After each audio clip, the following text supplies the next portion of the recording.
Hey everybody, and welcome to another in my series of instant guitar lessons. Today we're talking about arpeggios, specifically dominant 7 arpeggios, which lead us to the Pretty Woman guitar riff. Okay, so arpeggios are a great exercise, a great way to improve your speed and dexterity of your fretting hand. If you practice your arpeggios with down-up picking, it improves your picking hand as well. Okay, so there is a PDF available for this lesson at my website, www.song-bike.com.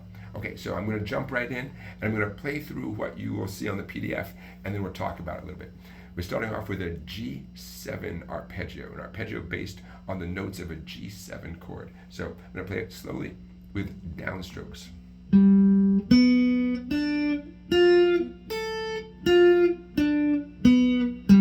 Pretty straightforward. I'm going to do it with down-up picking, double speed.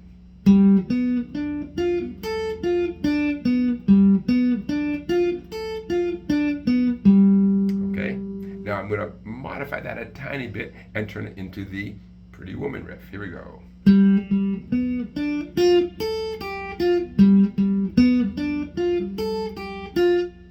Okay, now I'm in the key of G. I've been basing this on a G7 arpeggio. Here it is in the key of E, which is the correct key for the song, down on this end of the guitar.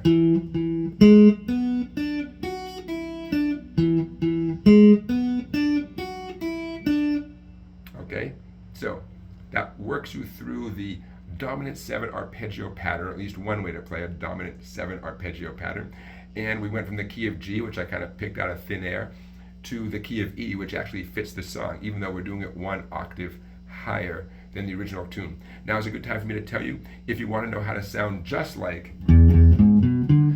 the actual riff of the tune, not only in the right key but in the right octave, I have a video on that, and the link to that video will be in the description to this video.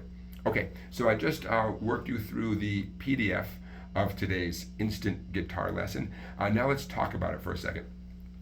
If you are the type who doesn't want to listen to the teacher talk, that's all right. Head over to the website, get the PDF, and enjoy it. But if you want to know why a teacher would present something like this, here's why. So I mentioned earlier, arpeggios are a great way to build up your strength and dexterity for your fretting hand. Okay, the definition of an arpeggio, it's a chord where you play the notes individually rather than strumming across all the strings. So let's use A minor as an example. Here's an A minor chord, but when I play it like this, that's an arpeggio. It sounds like House of the Rising Sun, right? I'm playing the notes individually. Okay, so one way to play an arpeggio is to grab any chord you know and pluck the notes one at a time.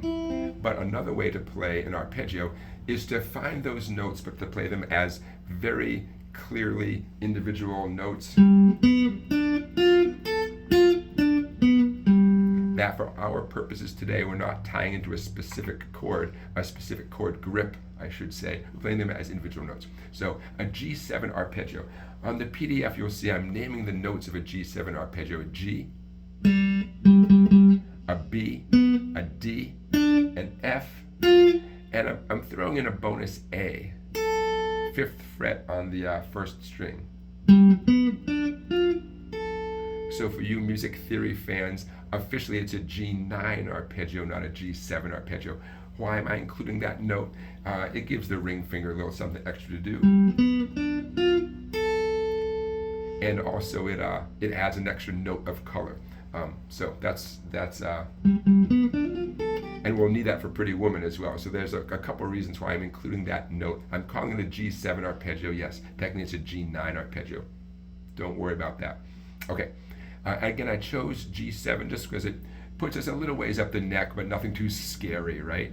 So your number one job is to play through the arpeggio. Highly recommend doing it with down-up picking. When you feel confident, take the pattern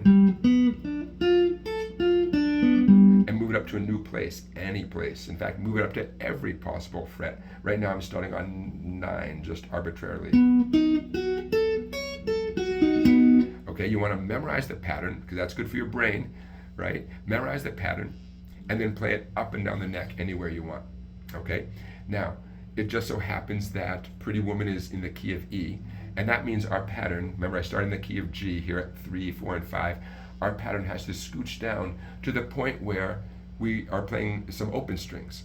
So the fingering that I've been using today, I'm not going to use that fingering anymore because the open strings make my life a little bit easier. But that means I have to rethink.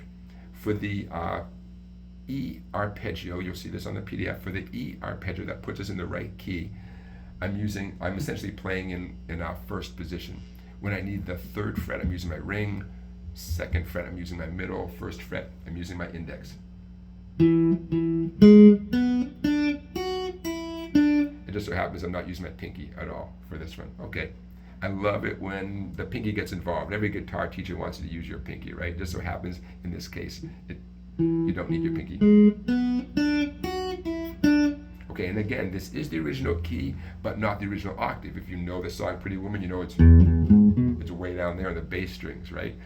It's just another type of dominant 7 arpeggio. Okay, and again, the link to learn how to play the authentic Pretty Woman is in the description of this video.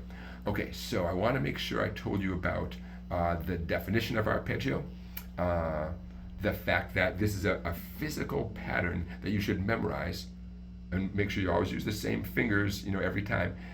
You should be able to play this up and down the neck in any key. By the way, the name of the arpeggio relates to the name of the very first note you're playing in this case.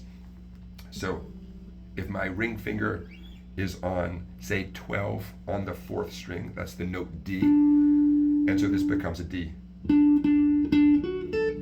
A D7 or D dominant 7 arpeggio. Or maybe you'd call it a D9 arpeggio, thanks to that note. Okay, everybody, so arpeggios, think of them as, at a minimum, they're great exercise, but in this case, they also lead you to getting that Pretty Woman sound 1 octave higher. I love it when a physical exercise, a musical exercise, can lead to something we've all heard before, like the Pretty Woman riff.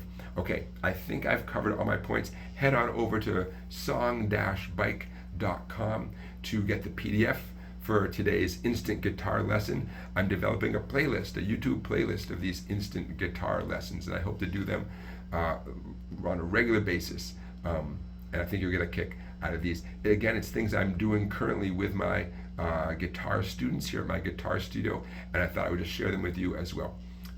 That about does it. Thank you for watching. Stay tuned for more instant guitar lessons. Don't forget to like and subscribe, and you can find me on social media. That information is in the description of this video, and I'll see you next time. Take care, everybody.